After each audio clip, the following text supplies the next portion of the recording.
Okay, good morning. I'm very happy that finally I can meet you again. Saya bahagia bisa ketemu sama teman-teman mahasiswa lagi dalam suasana yang masih seperti ini. Jadi mata kuliah ini Instructional Media and Technology, ya.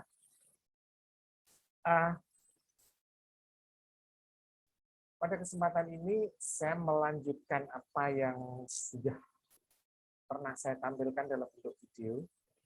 Nah, kali ini saya mohon izin untuk membagikan sebuah tampilan layar ya. Mudah-mudahan bisa. Nah, begini teman-teman mahasiswa.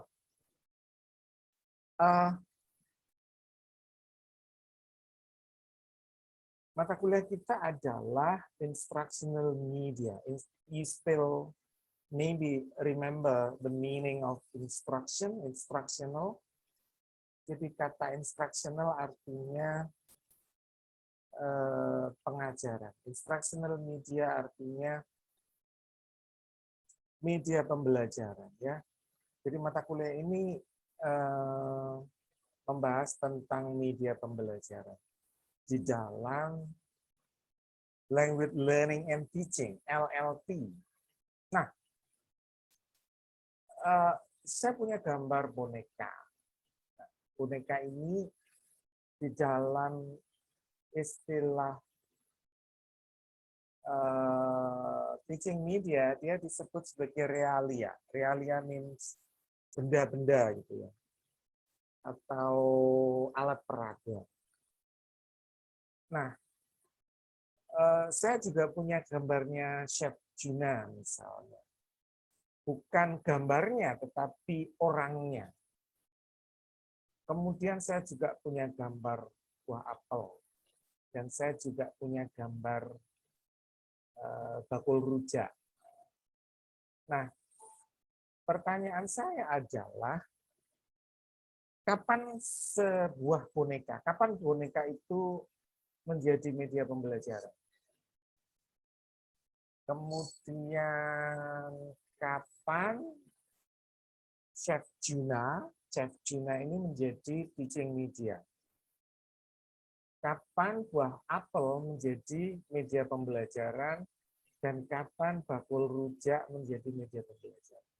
Nah, saya ingin menyampaikan bahwa sesuatu yang dibawa ke kelas atau ditampilkan kepada siswa itu bisa menjadi media pembelajaran, bisa tidak. Okay? So, if I give you a picture of a doll, or maybe the real doll, saya bawa boneka beneran, kemudian boneka itu hanya saya tampilkan di atas meja sebagai hiasan, maka dia tidak berfungsi sebagai media pembelajaran. It is just an accessories. We cannot use it. But if you use the boneka for language teaching activities, dua boneka, satu buaya, satu ikan, kemudian they are communicating. Boneka buaya dan boneka ikan tadi bercakap-cakap. Greeting, say hello, say sorry, asking for a help, and then helping in a conversational activities, there will be a teaching media. Demikian juga kalau saya bawa Chef Juna ke dalam ruang kelas, kalau dia hanya berdiri saja, dia tidak menjadi media pembelajaran. Tetapi when I ask him to teach you how to make a burger or a food or other food, saya membawa Chef Juna sebagai media pembelajaran karena saya fungsikan sebagai model untuk ngajari membuat masakan. Apples. If I bring apples into the classroom and then I eat it, It is not a teaching media. However, if I use Apple for teaching vocabulary, teaching colors, teaching fruit, teaching speaking, conversation using this Apple, it could be a teaching media. And also bakul rujak. Kalau saya ajak bakul rujak masuk kelas, kemudian praktek membuat rujak, dia menjadi media pembelajaran. Tetapi kalau hanya dia masuk kelas terus jualan rujak, itu bukan teaching media. So my question is, when an apple becomes a teaching media, kapan buah apel menjadi media pembelajaran? Kapan Chef Juna menjadi media pembelajaran? Kapan boneka menjadi media pembelajaran dan kapan poster menjadi media pembelajaran? Coba saya mulai dari media pembelajaran yang print, yaitu poster. Poster for language learning. Nah, saya tidak akan mempresentasikan poster for language learning. I will not present posters as a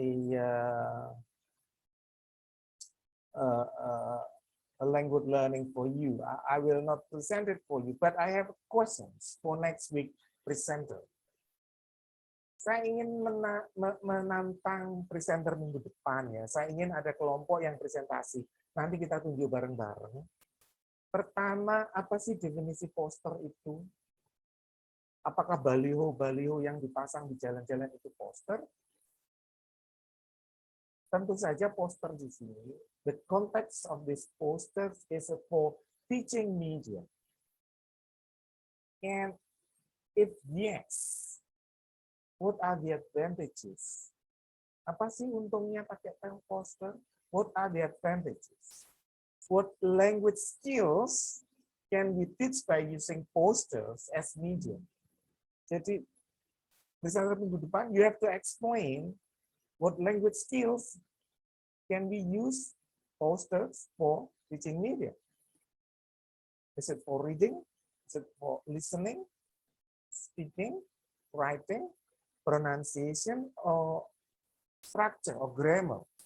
It's your responsibility for the next presenter to talk about posters, okay? Next, give samples. Give examples of posters that we can use it for English language teaching. You have to provide me with the posters, a digital posters. It's not the real poster. Tentu saja bukan poster yang ditempel di dinding ya, tetapi karena kita zoom ketemunya, posternya adalah poster yang dalam bentuk JPG yang ditampilkan di kelas presentasi. And then also these following questions, like to whom the posters provided for. Poster ini untuk siapa? Muridnya siapa? Dan mengapa pakai poster ini? What levels of proficiency? Apa itu? Dasar ya, maybe basic, intermediate, or post-intermediate, or pre-advanced, or advanced. Poster ini untuk SD, SMP, atau SMA, kelas berapa? Itu tolong dijelasin ya, presenter minggu depan ya. Kemudian, general and specific purposes of the teaching, bukan posternya, tetapi tujuan umum dan tujuan khusus pembelajaran tolong disampaikan. Tujuan pembelajarannya apa? Tujuan umumnya apa? Tujuan khususnya apa? Dan baru nanti kita bicara poster ini.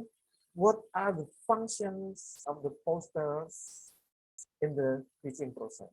Poster ini fungsinya untuk apa di kelas yang sudah Anda pilih tadi? Dan the last question is, what do students have to do with the posters? Dengan poster yang seperti ini, apa yang dilakukan oleh siswa? Because now the principle of teaching is student-centered principle. Jadi bukan apa yang dilakukan guru, tapi apa yang dilakukan oleh siswa tentang poster ini. Saya kira itu untuk pertemuan kali ini. Nanti kita akan bahas lebih lanjut dalam dialog dan tanya jawab. Thank you. Sampai ketemu presenter yang akan presentasi tentang poster ya.